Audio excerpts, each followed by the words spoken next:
St. Louis was once the fourth largest city in the nation. Today, it's the fourth largest city in the Midwest, and also the home to the second largest subway system in the Midwest, behind only Chicago, of course. And it wasn't built when you'd expect. It's an interesting story of a successful push to build real, high-quality transit, a light metro system, in an era when most transit expansion projects weren't so high quality. So what does the future hold for the Gateway to the West? Welcome to Heartland Urbanist. Let's dig in.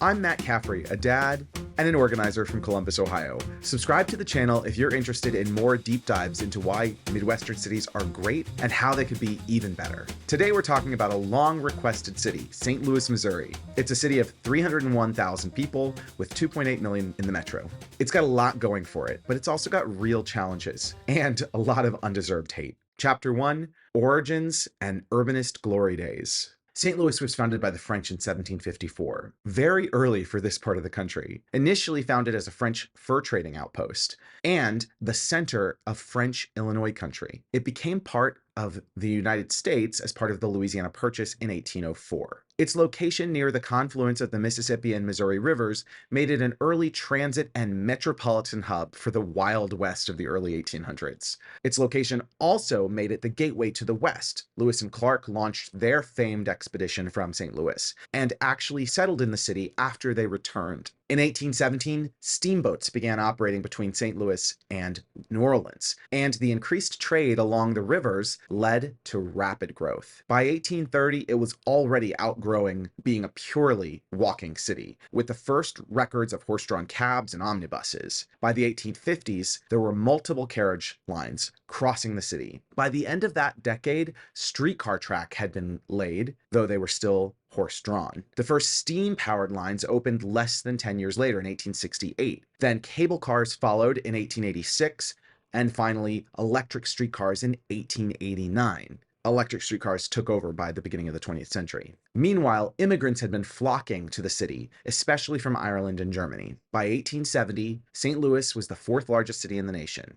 In 1874, the city's first bridge across the Mississippi opened, linking St. Louis to the Illinois side for the first time. It was actually only the second bridge in the Midwest to cross the Mississippi River. Believe it or not, that same bridge carries Metrolink trains today. 1877 was a tumultuous year for the city. First, the city seceded from St. Louis County, locking in its borders, with significant consequences for the city even today. Also that year, labor activists organized a general strike to fight for an 8-hour workday and an end to child labor. In the following decade, it would continue as a center of industry, making everything from beer to cars, and labor organizing, including a major strike that shut down the streetcar for months in 1900. The early 1900s were perhaps the golden age for St. Louis.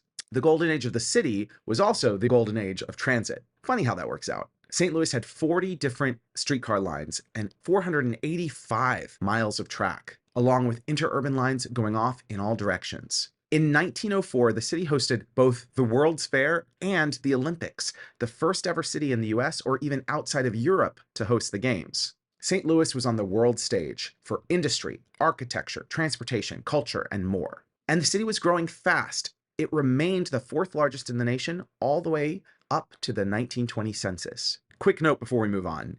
St. Louis's history is scarred from the very beginning with slavery, racism, segregation, and more. It was also the site of historic struggles for justice and equality, with major organizing from the NAACP and others. I already mentioned it was also a hub of union organizing. Its history is complex, and that's not really the topic of this channel, but I felt uncomfortable talking about St. Louis's golden age without acknowledging that it was also an era of racism, exploitation of workers, severe pollution, and lots of other challenges. Okay. Back to the video. Chapter 2, Decline. In 1920, St. Louis started to fall behind other cities. It wasn't declining yet. That wouldn't come until the 1950s, but other cities started to outstrip it. Also in the 1920s, the streetcar system started to be dismantled.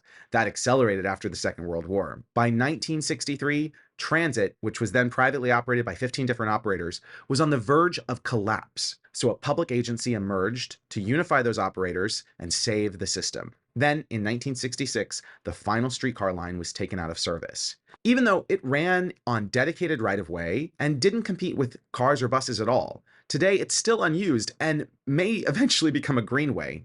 What a shame. The city's population peaked in 1950 at 856,000 people. That's almost 3 times the population today. Then the twin challenges of deindustrialization and suburbanization began a 4-decade-long crash. St. Louis's 1877 borders, which couldn't be expanded because the city had seceded from the county, limited the city's ability to respond by annexing additional land for suburban development, as so many other cities did. The city lost much of its tax base, further constraining the options for how the city could respond to the crisis. And then in some ways, the city made things worse, again, as so many other cities did, with urban renewal projects that tore down neighborhoods and left little to show for it. Even the famous St. Louis Gateway Arch destroyed a whole neighborhood in central St. Louis. So that catches us up to the 1980s, when the seeds of a turnaround were planted. Chapter 3, Unlikely Transit Win. Okay, so maybe you're thinking, I've heard this story before.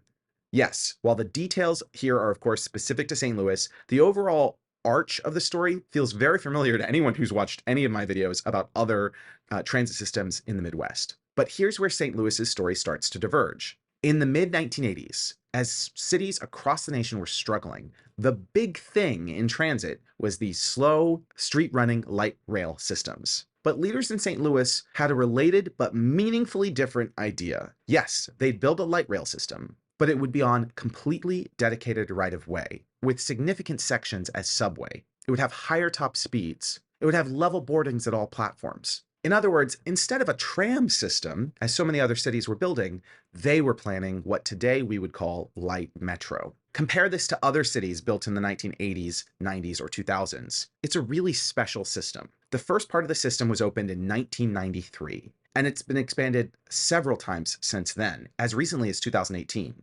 Today, Metrolink is a 46-mile light rail system that travels east-west through downtown with 2 lines that part in the suburbs, connecting different parts of the metro area. In 2022, the system had 6.7 million riders. Not too bad. It's fed by Metrobus, which has 75 fixed routes and is funded by a sales tax levied both in the city of St. Louis and surrounding counties on both sides of the state border, both in Missouri and Illinois. That's one of the other interesting things about this system. It operates in 2 states. Metrolink has driven massive private investment, helping St. Louis begin to recover from its economic challenges. So while the system opened more than 30 years ago, we could learn a lot from it. How did this all happen? Part of the answer is that St. Louis had some really big advantages. Miles of available rail corridors, including the unused rail deck on a bridge crossing the Mississippi River, and tunnels downtown, which is just an incredible gift for any city. But the other part of the answer is Citizens for Modern Transit, an advocacy organization founded in 1985 that brought together transit riders, major employers, academic institutions, and labor and community organizations to fight for a real transit system for the city. From the beginning, their goal was high-quality, reliable, rail-based transit. They're still leading that effort today, including their recent win to secure $11.7 million in additional state funding from Missouri just last year. That is a seriously impressive feat in a very challenging state. Chapter 4, What the Future Holds. First, St. Louis's great light rail system is growing. The existing east-west Red Line is being expanded by more than 5 miles. Construction started last year, and when it's complete in 2026, the Red Line will connect the region's 2 passenger airports. I'm not sure I'd want to use it to make a connection, but it's still pretty cool. But more exciting to me, the city is currently planning a new north-south light rail line. That route would be 5.8 miles, largely along Jefferson Street, connecting the northern and southern parts of the city. Many of the neighborhoods have been deeply impacted by redlining, poverty, and urban decay. This new service would help rebuild these communities. The line would also include a transfer station, allowing for connections to downtown and the suburbs on both sides of the Mississippi River via the red and blue lines. Sadly, the new line wouldn't inherit all of the strong design features of the existing light rail system, but it will have dedicated lanes, 10-minute headways, and will provide increased capacity, replacing some of the busiest bus routes in the city. There's not yet an expected date for completion, and federal funding does need to be secured, but I find this project really exciting for the future of St. Louis. At the same time, St. Louis County is exploring extending this new line both north and south, further integrating the city and the surrounding suburbs and connecting the metro area together. That provides important access to opportunity and employment for the people of St. Louis. St. Louis still faces tough challenges: poverty, crime, a smaller tax base, etc. But the wins of the past 30 years are clearly beginning to bear fruit. The population has stabilized significantly, and economic development is helping fill in the hollowed out city. Now, with further transit wins in the works and faster, more frequent Amtrak service to Chicago coming soon, maybe St. Louis can regain some of that turn of the century luster, but preferably with less racism and economic exploitation this time. Take action.